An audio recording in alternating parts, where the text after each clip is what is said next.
Bueno, aquí seguimos visualizando el futuro, pero viviendo en el presente. Ella es lo que yo llamaría una influencer de nuestra generación, muy preparada, profesional, solidaria y con una calidad humana extraordinaria. Es una inmigrante de alma, con esa combinación italiana, venezolana y colombiana. Le dan ese espíritu indomable que ha recorrido mundo. Además ha sido mi gran mentora en marketing turístico y patrimonio. Recientemente me dio una cátedra de patrimonio con el arquitecto Gamble Rogers y sus más de 30 casas en Winter Park. Ha trabajado en proyectos tan interesantes como el Plan de Marketing Turístico para la isla de República Dominicana, planes de desarrollo turístico para el estado Monagas y Miranda en Venezuela. Ha trabajado con el cacao como patrimonio mundial. Ha trabajado como consultora en grandes organizaciones internacionales como UNESCO y como Banco Mundial, BID, entre otros.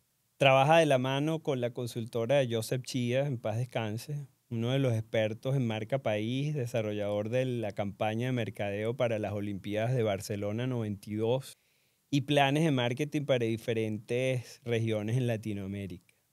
Ella se ha especializado en el área de patrimonio mundial. Fue una de las responsables de llevar a la ciudad universitaria como Patrimonio de la Humanidad el 2 de diciembre del 2001, el día del cumpleaños de mi papá. Igualmente, con la ciudad de Coro ha trabajado incansablemente para que salga de la lista de patrimonio en peligro. Ha trabajado en proyectos de patrimonio mundial en diferentes países, desde Chile, Brasil, Perú, Paraguay, Venezuela, por supuesto. También ha trabajado en México, en el Caribe y Europa. Es madre de Vicente y Paula, dos hermanos de vida, sus dos grandes tesoros, y abuela de dos hermosos nietos, Milán y Elliot, la siembra de la vida. Con ustedes, la arquitecto especialista en turismo y patrimonio, mi amiga y amiga de mi padre, María Eugenia Valle. Bienvenida.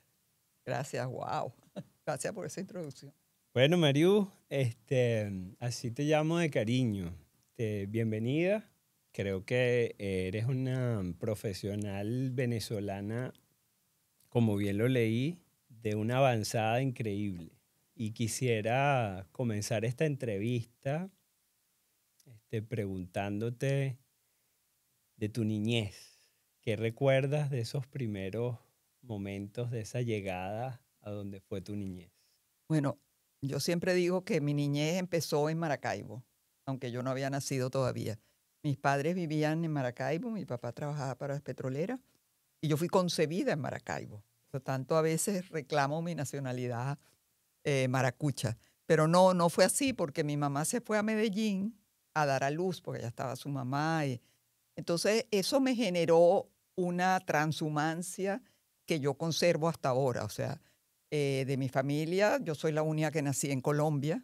Eso me permite ahora ser colombiana también, pero en el momento, además Medellín en los años 70 era un hervidero y yo estaba asustada de pasar con pasaporte venezolano diciendo en Medellín, Colombia. O sea que siempre he tenido esa situación de haber nacido en un sitio donde no vivo, ¿sabes?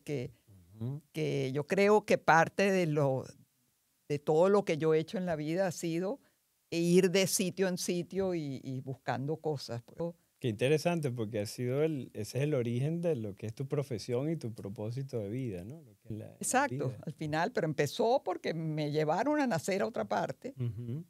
Una vez yo estaba reunida con una señora aquí en North Carolina que hizo un libro sobre, ella reunió a todos los descendientes de los esclavos de una plantación. Yo la fui a ver, a conversar con ella un día y le comenté esto. Y ella me dice, yo puedo usar ese concepto porque nadie ha reclamado nacionalidad por concepción. Y digo, bueno, pero es la manera más increíble Claro, donde te conciben, ¿no? totalmente. Ajá, y entonces naces en Medellín Y enseguida me vengo a Venezuela. y estás en Maracaibo, si no me equivoco. Exacto, sí. Ujú. Empecé en Maracaibo, después mi papá lo trasladaron a Ureña, al campo perdón, azucarero, Ujú. y cuando en el 58, ya hay cédula pendiente, llego a Caracas. Ok, Pero si tú me preguntas ahora qué soy yo te digo caraqueña. O sea, yo no soy venezolana, yo soy caraqueña. Caracas. Y definitivamente ese ha sido uno de los elementos que aunque he estado mucho fuera, siempre he regresado, siempre, ¿no? A Caracas. Aún en los momentos más difíciles, Caracas sigue siendo mi Tu brújula. nido, ¿no? Y Sí. tu brújula. Y cuéntame de esa infancia, de esa Caracas en que llegaste después de, bueno, Colombia, Maracaibo, ahora mudas a Caracas. ¿Qué recuerdas? Los olores de tu casa, ¿qué recuerdas? Sí, sobre todo nosotros vivíamos en la Castellana y Ujú. recuerdo que había un señor con unos caballos que lo venía a buscar a uno, así como ahora te montas en una cosa que es mecánica. A uno lo iban a buscar en un caballo y lo montaban y le daban la vuelta a la cuadra. Y eso, por supuesto, era fantástico. Pues, o sea, eh, y, y también ahorita estaba con mi hermano que estoy visitando, que él vivíamos después en la Castellana y recuerdo que vivíamos en un segundo piso y mi hermano, ¿sabes? Íbamos a las reuniones y eso y él, no, yo no sé si te acuerdas, bueno, tú no te acuerdas porque no eres de esa generación. En las verbenas repartían, em, eran como ¿cómo se llama eso? Unos pollitos Ok. y mi hermano los estrangulaba y los tiraba para el piso. Tenía 2 años. Pero Wow. eso no se me olvida a mí, porque hoy se lo estaba comentando precisamente a Ok. él. ¿Cuántos hermanos son ustedes? Somos 4 hermanos. Yo soy la mayor y la única hembra y 3. Uno vive aquí en Orlando, Ok. el otro todavía está en Caracas, menos mal conmigo. Yo le digo, Ok. cuando él vaya a Maiquetía, me llame porque yo me voy. Y el menor que vive en España, Ok, qué bueno. Vamos a dar un salto al cuántico. cuántico y háblame de la parte de educación, tus colegios. O sea, por Ya, ejemplo, sí. Bueno, yo empecé como mi mamá era salesiana en el María Auxiliadora y me gradué en el María Auxiliadora, el colegio de monjas. Juré que a mis hijos no lo ponían en un colegio de monjas nunca. Eso fue, pero como experiencia me pareció interesante, ¿no? Después me fui a estudiar fuera, me mandaron a estudiar en estuviste un en Suiza, colegio, ¿no? sí, en un colegio interna. Mi mamá, eso lo hizo ella como una inversión, pero después dijo que perdió el dinero. Claro, ella me mandó allá porque se supone que yo iba a venir, como tú sabes, toda una señora que va. Y resulta que empecé a estudiar arquitectura y me volví hippie bueno, mi mamá dice que perdió esa inversión. Pero definitivamente yo le agradezco todos los días que me haya dado esa oportunidad, porque Claro, ahí también empezó esa manera de ver el mundo.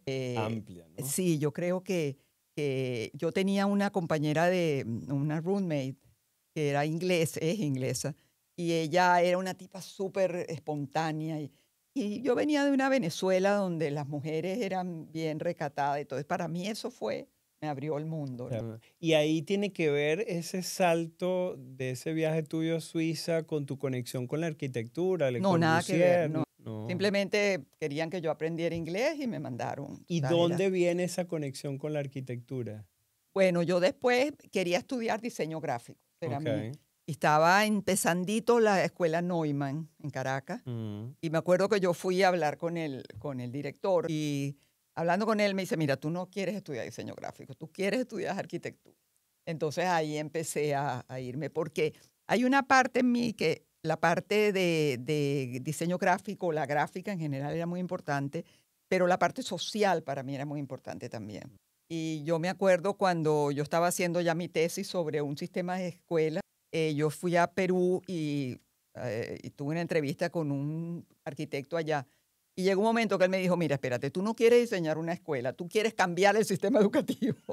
Ahí me di cuenta que yo trabajaba más hacia el área de planificación, ¿no? Y al Claro, final eso fue lo que yo hice, porque yo nunca ejercí como arquitecto. claro. ¿Y tuviste alguna influencia en ese sentido? En esa parte, no sé, infancia, a veces hay un tío, hay una que te... Nada, yo en mi Nada. familia nada, yo era por impulso de que, Ajá. y realmente yo siento que todo lo que yo he hecho en la vida ha ido moldeándose a medida que he ido abriendo puertas, ¿no? Ok. Por eso yo creo que es tan importante uno no cerrarse, eso de la vocación, sí, está bien, pero a veces tienes que dejarte ir o sea, me fui a hacer la maestría en planificación turística porque Ujú. trabajaba en corpoturismo. Claro, claro. Entonces, bueno, era la mejor manera de salir y hacer una maestría. ¿Y Después, por qué turismo, por ejemplo? Porque tú terminas tu arquitectura y empiezas a trabajar no en... termino. Yo empecé a estudiar, a trabajar cuando estaba en quinto semestre de arquitectura. Ah, ok. No, porque ahí trabajaban unos amigos y tú sabes, y la verdad es que yo estuve 18 años en corpoturismo, y no 15, perdón. Y yo creo que esos fueron los 15 años más formadores, Mm, porque era una institución. O sea, yo creo que la formación en institución para mí ha sido clave en todo lo que yo he hecho en mi vida. O sea, y el hecho de que tú empezabas como asistente de planificación uno, ujú. 2, 3, después planificador uno, planificador 2, planificador 3, planificador jefe uno.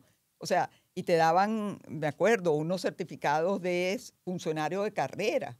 O sea, eso es una formación que la hemos perdido. Que había mucha institucionalidad, ¿no? Lo que tú Claro, hablas. y podíamos estar criticando porque nuestras instituciones nunca fueron perfectas, pero es que ahora que yo veo el desmadre, me doy cuenta de lo importante que fue eso en la formación, ¿no? La Creo que es una de las institucionalidad. cosas que yo ahora más extraño de Y todo eso, por supuesto, se complementa con esa maestría que haces en en Washington, ¿no? George En Washington, George sí, con la Washington. OEA. La OEA tenía un programa con Cicatur Ok, México que tenía esta maestría. Y ahí empiezo a meterme por el área de patrimonio. O sea, ok. por eso te digo que vamos. Ujú. Y hubo un momento yo trabajaba en turismo y patrimonio. Entonces, si las cosas estaban mal en patrimonio, yo me iba a turismo y viceversa. ¿Y cómo fue ese encuentro, primer encuentro con el No, patrimonio? porque en turismo yo con parques nacionales, por ejemplo, Ok. y áreas protegidas. Eso es patrimonio natural. Ujú, Entonces, ahí después empecé a darme cuenta que mi área cultural es mucho más fuerte. ujú, Y entonces empecé a trabajar ya en lo que hacía en República Dominicana cuando fui a hacer la dirección del plan. Empecé a trabajar con la parte de turística, patrimonio, cultural, pero patrimonio. realmente donde fue el quiebre fue en Saint Kitts y en Nevis, que trabajé en un plan.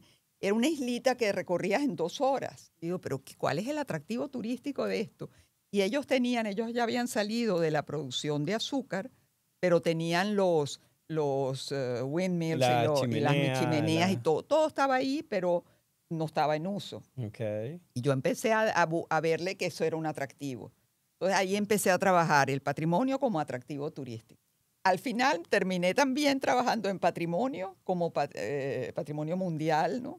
Su valor como una manera de trabajar la memoria. O sea, Hay una anécdota que yo quiero que tú nos cuentes, que fue esa vez que tuviste la experiencia con el tema del cacao y tenías a todos unos directores sentados. Cuéntanos un poco de esa no, bueno, anécdota. eso hubo una reunión que la UNESCO en el 1994, introdujo en sus formatos y eso, lo que era el paisaje cultural. Y eso también para mí fue clave, porque eso unió la parte de naturaleza y de cultura, que las dos la estaba trabajando yo. Y entonces eso era, hicieron una reunión en Arequipa, en Perú. A mí me tocó llevar un caso de Venezuela, me llamaron. Yo quería hacer los pueblitos andinos, pero ¿sabes? Cuando tú haces esto, tú tienes que pagarte todo. Y yo no tenía plata para llegar hasta allá. Y un amigo me dice, María Eugenia, tú sabes que en Chuao, la Chuao en Aragua, ellos quieren ser patrimonio mundial.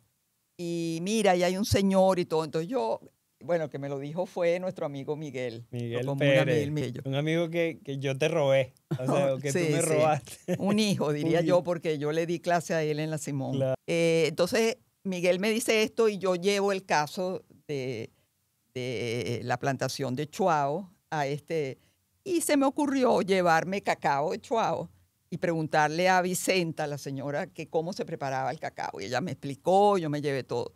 Y yo llego a un sitio, Chivay se llamaba, 4.000 metros de altura, cerca de Arequipa, y ocupábamos todo un hotel, era un desarrollo. Entonces yo voy en la mañana, que me tocaba de la conferencia, yo digo, bueno, vamos a hacer un cacao break. Y yo voy y le digo a la señora, sí, mire, usted hace así. La señora, "Ujú". Y yo, ¿qué le pasa a esta? Cuando termino me dice, ¿entendió? Me dice, así lo hacemos aquí. Entonces, bueno, total de que el olor, porque no es la forma de hacer el cacao, eso, pero el olor de nuestro cacao se conoció en ese pueblito que ella me contaba que la gente venía a preguntarle. Entonces yo empiezo mi conferencia diciéndole, bueno, yo les voy a hablar de un sitio, pero primero lo vamos a vivir, porque todo patrimonio tiene que vivirse con los 5 sentidos. Entonces vamos a hacer cacao break. Esa gente no se le olvidó jamás lo que era Chuao. Lástima que Chuao no lo pudimos poner en la lista de patrimonio en peligro. Nuestras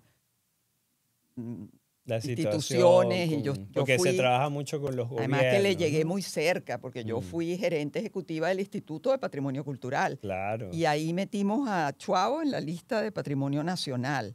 Y lo que venía era hacer el dossier. No, Chuao todavía está en la lista indicativa, pero no ha pasado de ahí. Pero no ha pasado la Pero yo otra sí parte. creo que todavía hay posibilidades de que Y todo el trabajo entre. que hiciste también con José Ramón, ¿no? Con la parte de costa. Bueno, porque es que sí, cuando yo estaba en el Instituto de Patrimonio, trabajábamos con Cancillería en muchas cosas y había un tema con Isla de Aves, el archipiélago de Isla de Aves. Y entonces ahí me uní y ahora soy presidenta honoraria ya casi de Caribe Sur, que es una ONG que trabaja con el área. José Ramón es oceanógrafo y yo trabajo en eso. O sea, yo creo que una de las cosas que yo más agradezco a la vida es haberme dado esa posibilidad de ser todera. Que realmente, tú me preguntas a mí cuando dices, ¿qué especialidad? Bueno, mira, sí, trabajo en turismo, trabajo en patrimonio, pero realmente lo que yo he sido es amante de mi trabajo y lo que hago. Y sobre todo de aprender todos los días algo. O sea, eso para mí es, cuando hacemos después, yo trabajé, bueno, yo fui directora del Consejo de Preservación y Desarrollo con la universidad. Eso quería que nos contaras, Claro, de esa parte positiva que sí se logró. Claro, tú dijiste que yo había estado en yo no participé, yo era gerente ejecutiva del Instituto de Patrimonio, o sea, ahí ayudé, pero no participé en el dossier y eso. Pero luego, en el 2010, me llamaron para que fuera la directora del Consejo de Preservación, que es el ente gestor, ¿no? Sí, de COPRED, el ente gestor de la universidad, de la ciudad universitaria de Caracas, que es patrimonio mundial, ¿no? Eso es otra experiencia. Tuve 3 años ahí, 2 años y medio, que a mí me marcó muchísimo, porque yo había estudiado en la Central. Te digo que creía que la conocía, pero el primer día que entré, el encargado de obras de arte me dice, profesora, okay, todo el mundo es profesor. Yo no era profesora, pero profesora, vamos a hacer una excursión. Mira, me quedé en la universidad, es un museo. Es un museo. O sea, me llevó por la zona de medicina, de obras que yo nunca vi cuando estudié ahí. Entonces, por supuesto, cuando entro, lo primero que digo es, esto hay que ponerlo en valor, porque es el área que más me gusta a mí. Claro. Entonces hicimos un centro de visitantes, hicimos unas guías de recorrido que todavía están, para que la gente pudiera, y como una ayuda a memoria. Yo en ese tiempo estuve en Santiago de Compostela y entré en un centro de visitantes y me arrancaron una hojita, me la dieron, y yo creo que esa es la mejor guía de un centro histórico que yo he visto, porque yo siempre andaba buscando ideas y entonces cuando llegué a la universidad dije, esto es lo que yo quiero. Entonces son unas hojitas muy sencillas, nada, en papel bond, tamaño carta, son unos blogs, ¿no? Que lástima que no se han reproducido otra vez, pero están allí, pues. Sí, en PDF y están a la disposición, ¿no? Bueno, esa fue mi niñera. La Universidad Central fue mi niñera, y tanto la Facultad de Arquitectura y toda la universidad. Así que gracias por todo ese apoyo. Bueno, y tú hablas de la Facultad de Arquitectura, eso es otra cosa que uno no... Mi hija estudió ahí después y realmente yo creo que estudiar en la FAU, en la UCB, ya de entrar al edificio ya aprende. Porque es que es tan bello, realmente. O sea, los colores, las sombras, las formas. Las obras de arte. Realmente para mí esos años que pasé en COPRED fueron fantásticos. Por cierto, ahora en este diciembre se cumplen 25 años la declaratoria. ¡Qué maravilla! Claro, el 2 de diciembre. Exacto, el 2 de diciembre, sí. Sí, hombre. Y por cierto, hablando de tu papá, también ahí empieza, porque yo conocía a través de una amiga, conocí a tu papá a través de una amiga, pero después, o sea, lo veía muy esporádicamente. ¿Y te acuerdas que fuimos a presentar un libro de un amigo de Por Antonio supuesto, que Briceño, fue en Chuao. de Cuando los estabas Diablos de hablando Chuao? ahorita, yo decía definitivamente Chuao como un eje transversal en Exacto. nuestra relación. No, bueno, Chuao es Chuao. O Pero sea, cuéntanos esa experiencia de Chuao, bueno, entonces yo había hecho el prólogo del libro de de Antonio, Antonio ¿no? y llevamos una botella, no me acuerdo de qué era, y entonces en la noche estabas tú, que tú dijiste que tú te venías y que querías ir a Chuao. Estábamos en el río y Antonio empieza a hablar de una experiencia de su mamá. Murió cuando el accidente de las De las Azores, Azores, que se murió correcto. todo ¿cómo se Sí, llama? todo el El Orfeón. Orfeón Ujú. Universitario. Entonces, no sé, empezamos a hablar de eso y tú dices, ah, no, porque es que una vez yo estaba en Maya, pero y me quemé y me pusieron, y yo digo, pero espérate, tú estabas conmigo en Maya. ¿Y de quién es, o sea, quién es tu papá? Y ahí yo, no, tú no has podido estar ahí porque y ahí Sí. teníamos más de 7 años conociéndonos y tú dijiste, ¿Quién es tu papá? Cuando dices Ernesto Borges, y yo, esa noche yo no pude dormir. Porque además me dijiste que se había fallecido, creo que 2 años antes, un año antes. correcto. Entonces fue una cosa, porque ya tú eras una persona que yo conocía, que había una relación, pero imagínate que tú estés con una persona que no sabes que es hijo de uno de tus mejores amigos. O sea, Sí, eso selló nuestra sí, amistad ahí, más allá de cualquier cosa. Qué sí. bonito. Mario, y cuéntame de tu experiencia a nivel mundial con el tema de patrimonio.